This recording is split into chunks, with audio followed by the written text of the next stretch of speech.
podemos definir que há uma condescendência da eclesia em relação a alguns tipos de crime cometidos pelos seus membros mais abastados? Bom, eu acho que na segunda pergunta vocês já responderam a primeira, porque vocês já disseram que a eclesia que todos são iguais perante a lei, mas não são perante a eclesia. Eu diria o seguinte: a eclesia é a igreja de Jesus, então na igreja de Jesus todos são iguais diante de Jesus. Agora, o que nós não somos iguais é na instituição. E é verdade que a instituição tem sequestrado a igreja, sequestrado a eclesia, a tal ponto que um camarada entra numa das nossas denominações e acha que está entrando na igreja, mas ele está entrando numa instituição que congrega parte da igreja. A igreja é uma só, é constituída por aqueles que foram lavados pelo sangue do Cordeiro, e eles estão sempre diante de Jesus Cristo, seu Senhor e Salvador. Agora, as instituições, e eu não tenho nada contra as instituições, eu sou membro de uma delas, congregam parte da igreja. Parte da igreja. E, inclusive, quando você sobe para falar para aquele povo, você não sabe quantos deles realmente fazem parte da igreja. Você até é capaz de saber quantos fazem parte da instituição, dependendo, inclusive, de quão organizada é a instituição. Mas você não sabe quantos fazem parte da igreja. Quem faz parte da igreja, só Jesus Cristo sabe. Então, a igreja, todos são iguais perante Jesus na igreja. Agora, na instituição, não. Na instituição, assim como nós também não somos iguais perante a lei.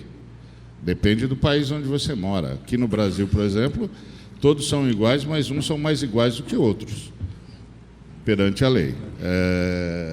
Se você é rico, você tem um nível de relação com a lei. Se você é preto e pobre, você tem outro nível de relação com a lei. Então, aqui no Brasil, ninguém é igual perante lei nenhuma. Depende muito de onde você mora, da cor da sua pele e das suas condições econômicas, sociais e culturais. Então, isso é, na verdade, esse é o sonho da democracia. Era para ser assim, mas não é. E na instituição é a mesma coisa. Depende do dízimo que você dá, depende da família que você pertence. Tem famílias que são donas da igreja, tem gente que é abastada e pode fazer o que quiser, que ninguém vai mexer com ele. Tudo depende. Tudo depende. Aí nós estamos falando de instituições humanas. Não estamos falando da igreja de Jesus. A igreja de Jesus é Jesus quem conhece. Agora, dentro das instituições humanas, dependendo da liderança que tem lá, há um esforço genuíno ou não para se aproximar da igreja, para ser realmente representante da igreja, para ser realmente espelho da igreja de Jesus. E é uma luta hercúlea. Não pensa que é uma luta fácil, não. É uma luta hercúlea, uma luta gigante. Você liderando uma instituição, tentar levá-la para próximo da igreja, para ser realmente uma manifestação da igreja de Jesus. Não é um negócio simples, não. Então, a resposta é: não há igualdade nem perante a lei e nem perante a instituição. Perante a eclesia, que é a igreja de Jesus, aí sim, que são chamados para fora, aí sim. Mas a eclesia, nós a supomos. Nós a supomos. Nós supomos que na nossa comunidade está cheio de membros da eclesia. Mas é uma suposição, só Jesus sabe. A quem não consiga acreditar, crer como Ari, eu creio em grau, gênero e número. Sou pastor de uma instituição e sou mais envolvido com a eclesiologia do que com a teologia propriamente dita. Ari, Ed e outros preletores da missão são especialistas na área da teologia, quase todas as suas ministrações são na área da teologia, a minha quase sempre na área da eclesiologia, na existencialidade da igreja. Eu sou mais do fronte, do encontro, da massa, da multidão. E para quem tem dificuldade de acreditar que nem todo que está na instituição é eclésia, como também nem todos que são da eclésia estão na instituição, para quem tem dificuldade, é só você pensar, você que é líder, está aqui ouvindo ou está pela internet, quando a gente fala sobre saúde pastoral hoje em dia, as pesquisas são as mais pessimistas possíveis. É fato comum, na realidade mundial, principalmente da América Latina, a realidade de que nós, pastores, estamos doentes. Não é só espiritualmente, mas passa pela psique e chegando até o soma, até o corpo. Há pesquisas que você vê na internet falando sobre saúde pastoral, elas são assustadoras. Aí a pergunta que eu sempre faço quando eu estou falando a pastores e quando eu estou atendendo pastores: o que te adoeceu? Foi tua luta contra o diabo, contra as trevas, ou foram tuas lutas institucionais contra os crentes, contra os líderes, contra os diáconos, presbíteros, contra os que dão dízimo mais alto? O que nos tem adoecido? O que nos desgasta em grande essência? É a luta contra a carne e o sangue. E por que tem tanta luta entre a carne e o sangue? Porque há uma diferenciação entre eclésia e instituição. Temos igreja no Brasil, para você ter uma ideia, só para fomentar a luta, que são sustentadas exclusivamente por um empresário. Nós poderíamos citar algumas igrejas no Brasil, não vamos citar, evidentemente, você vai morrer curioso, que o ministério é sustentado por um empresário. Um empresário. A igreja tem tantos membros, mas a igreja construiu o império em cima do patrocínio de um empresário. Esse empresário, ele é dono. Ninguém mexe. E mais, se ele tira a sua participação, a igreja não tem como manutenir nem a estrutura que construiu. Então, há que se fazer, creio como Ari, a distinção entre eclésia e instituição. E nós que somos líderes, se temos bom senso, entender que nem todos os que são membros da instituição que a gente pastoreia fazem parte da igreja. Então quer dizer que nem todos são ovelhas. Então nem sempre nós somos pastores daquilo tudo ou daquele todo que nos ouve, por isso nós temos tanta dor de cabeça. Urge que nós, líderes, se é o nosso caso, distinguir no meio da multidão quem é ovelha e quem não é, quem é eclésia, e só é um jeito de saber, pelos frutos. Pelos frutos. Creio que Jesus e a primeira geração de discípulos têm uma vivência muito interessante, com um poder de capilaridade assim, extraordinário, né? Então, por exemplo, acho que dá para ser seguidor de Jesus e torcedor do Corinthians, dá para ser seguidor de Jesus e torcedor do Palmeiras, seguidor de Jesus, torcedor do Flamengo, seguidor de Jesus e dá para ser seguidor de Jesus e participar, ser batista, ser presbiteriano. Ou seja, do jeito que você pode participar de outros eventos sociais, você pode participar do evento social chamado igreja. Igreja nesse sentido institucional. A pergunta que acho que nós precisamos estar sempre levantando é: como que o Evangelho tem esse poder de capilaridade nos espaços das nossas instituições? Tem diferenças? Tem. Tem maiores, menores? Tem. É só olhar para o Bitu e para mim, né? Os maiores serão menores um dia e os menores serão maiores, né? Ou seja, é reconhecer que nas instituições e nos nossos ambientes sociais e políticos as hierarquias são invertidas, o poder de consumo aliás, estão estabelecidos, e que a proposta da igreja é inverter esses processos. Então, as crianças que não pagam a conta são prioridade, são atores, são, na verdade, protagonistas de vários processos. Deixai vir as minhas criancinhas, porque das tais é o reino dos céus. Quem recebe uma criança a mim me recebe. Chamar Jesus de mestre e Senhor faz sentido. Ele diz: eu sou, mas se eu sou o mestre, o Senhor deixou inverter as coisas. O mestre e Senhor aqui no meu reino lava os pés dos outros.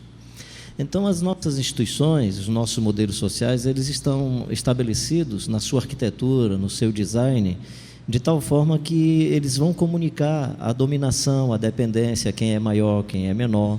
O modelo da cátedra é o modelo que tem um púlpito, tem um lugar mais alto para o cara falar de lado, um ambiente mais alto, e o resto é o resto, né? Só que no reino de Deus, isso é para ser visto de maneira invertida, ou seja, se na sua igreja tem um lugar mais alto, tem umas cadeiras bonitas, e os caras se sentam nessas cadeiras, deveria ser, se é que tem o evangelho, tem que ser para comunicar à comunidade que eles são servos, que eles sabem pegar a bacia, que eles sabem colocar água na bacia e pegar a toalha e lavar o chulé do pessoal, e fazer terapia nos pés das pessoas. É isso que deveria comunicar. Não é para dizer que eles são ungidos do Senhor, que eles são os mandantes, que são os controladores. Assim já é na sociedade. O cara já tem o título e tal, porque vai ser dominador e controlador. Ou seja, o Evangelho está propondo um reconhecimento de que essas estruturas existem, que essas conjunturas estão presentes, mas elas precisam ser encaradas de maneira invertida. Essa é a beleza do Evangelho. É isso que me gera esperança no Evangelho. É isso que me encanta no Evangelho. Crianças que não pagam a conta são prioridade. Crianças que não são produtivas são prioridade. Isso é legal no Evangelho. O pobre tem que ter o primeiro assento e o rico tem que pagar a conta e ainda agradecer porque teve o privilégio de pagar a conta. Não é para ser aplaudido, elogiado. Ele é aplaudido e elogiado em outro lugar. Na igreja ele é membro. Por exemplo, uma experiência como essa nossa aqui, vocês não sabem, tem empresários aí lavando banheiro e acolhendo você. Espero que essa pedagogia da semana do empresário aqui o ajude na relação com seus trabalhadores lá na sua empresa. Para mim, se ele aqui age assim, quando volta para a empresa, ele xinga, pesa, expolia e explora, não valeu a pena a pedagogia. Essa é a beleza do Evangelho. O cara vive as suas contradições a semana e na pedagogia da igreja, ele volta na semana seguinte e já não é mais o mesmo cara. E por isso que ele precisa dessa ida e dessa vinda. E aí daqui a pouco a experiência da igreja foi tão fecunda que inverte totalmente os processos políticos, sociais, as relações econômicas e todas as demais relações. Eu tenho muita esperança com o Evangelho do Jesus Cristo de Nazaré e a eclesia, conforme proposta pelo Jesus de Nazaré, o sonho que ela esteja permeando as nossas estruturas e invertendo todo esse mundanismo, toda essa coisa desumana, diabólica, que explora, que expolia, que manipula, que controla e que não sinaliza a graça, a bondade, a gratuidade do Evangelho de Jesus. Eu estou vendo muita gente nova aqui, que alguns são pastores, são líderes, e nós estamos mais ou menos focados na questão mais do poder econômico. Para mim, a questão fundamental é a condescendência, no sentido de você se tornar refém, como líder, de alguém que faz parte dessa igreja, dessa eclesia, e que tem algum tipo de poder manipulador. O dinheiro faz isso, sem dúvida. Mas podem ter certeza, e vocês devem ter experiência disso, que há gente dentro desse corpo, que alguns são e outros não são, que tem poder de manipulação no campo das ideias, no campo da sutileza, no campo da manipulação, e que muitos líderes entram, como dizia, vou usando uma palavra meio chula, de gaiato. Então, o cuidado que eu acho que essa questão levanta, ou quem sabe a gente poderia abranger mais, não é só a questão econômica. É claro que se o cara tem grana, ele vai ser cortejado. Mas o que eu tenho visto no meio da igreja é que líderes são cooptados, muitas vezes, por pessoas que de alguma maneira manipulam o próprio Evangelho. Eles podem até ter recursos ou não, mas eles têm um poder de influenciar tremendo. E alguns caras mais novos e que estão iniciando a caminhada, eles entram de cabeça e se juntam e se irmanam nisso. E às vezes o estrago lá na frente é muito grande. Então o que para mim faz sentido é que essa condescendência, ela tem que estar muito atenta, porque existe só um a quem nós seguimos, que é Jesus de Nazaré. Quer dizer, é Ele o modelo, é Ele a quem nós não nos vendemos. Nós não nos vendemos por nada, nem por ninguém. E essa estrada, para quem faz essa opção, não é uma estrada fácil, porque você vai encontrar, e você já sabe do que eu estou falando, barreiras muito grandes, porque os cantos de sereia são imensos, são constantes. Mas eu queria apenas atentar para isso, que essa condescendência não seja só com a questão econômica, que é muito forte, mas também nos mais variados campos da influência humana dentro de um corpo. Eu penso assim, que isso é tão antigo quanto andar para frente. Jesus já falava sobre isso quando nas sinagogas alguns tinham preferência, quando na festa ágape os ricos comiam, os pobres ficavam para trás, os ricos eram privilegiados. Isso existia, os profetas já falavam sobre isso. Então eu creio que a questão não é discutir se isso existe ou não existe. Isso existe. A questão é o que fazer a partir disso. Porque minha preocupação é como aquele missionário que foi numa outra cultura, e aí ele começou a perguntar as coisas e dizia, como é que chama isso aqui? Aí ele falava uma palavra, eu vou chutar aqui que eu não lembro a palavra, naná.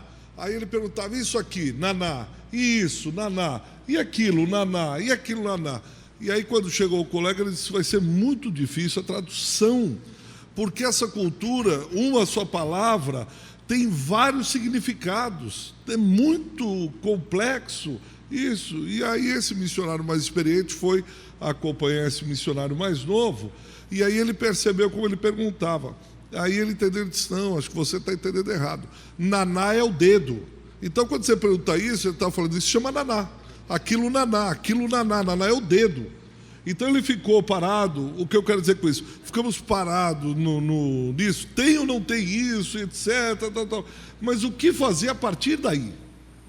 Como agir? Jesus disse, os discípulos começaram a razoar entre si, começaram a perguntar.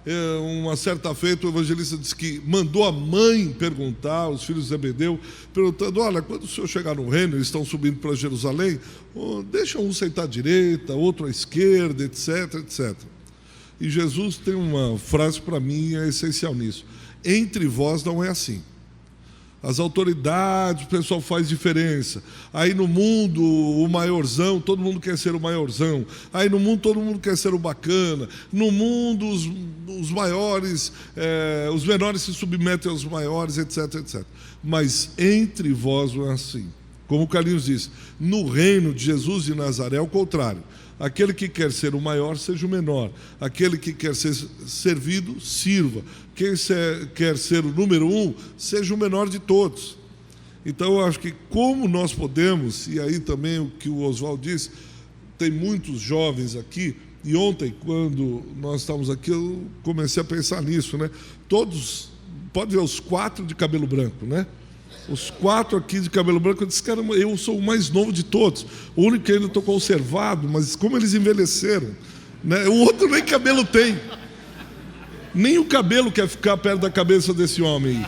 O cabelo se rebela contra, por essa cabeça eu não passo. Não aguento essas ideias, não aguento esse cara. E foi embora. E nós envelhecemos, então tem muita gente nova. E guardar isso, entre vós não é assim. Entre vós não é assim. Então, se você quiser fazer parte daquilo que o Ariovaldo falou, não da instituição, mas da igreja de Jesus de Nazaré, você tem que entrar com essa mentalidade. Você quer ser um líder? Sirva. Porque hoje me parece que o gospel ostentação tem chamado muitos jovens para ser um cara bacana. Andar com carro importado, ter uma casa luxuosa, igreja com centenas, milhares de pessoas, avião, helicóptero, e isso é o ser o gospel ostentação. E aí Jesus de Nazaré novamente diz, entre vós não é assim. Vai ter isso? Vai, mas entre vós não é assim. Então nós temos que encarar, olhar e dizer, aqui é diferente. Mas pastor, o senhor está servindo? Eu fui chamado para isso, através do meu exemplo. E é interessante que Jesus fala isso depois de ter dado o exemplo, né? Quando ele está lavando os pés dos discípulos. E o Pedro fica perplexo, diz, imagina, que é isso? O senhor é apóstolo, como é que o senhor pode ficar lavando os pés? Como é que o senhor pode ficar servindo? Ele disse o quê? Eu deixei esse exemplo para vocês. O exemplo está aí. Então, que isso sirva de exemplo e possamos entender. Entre vós não é assim.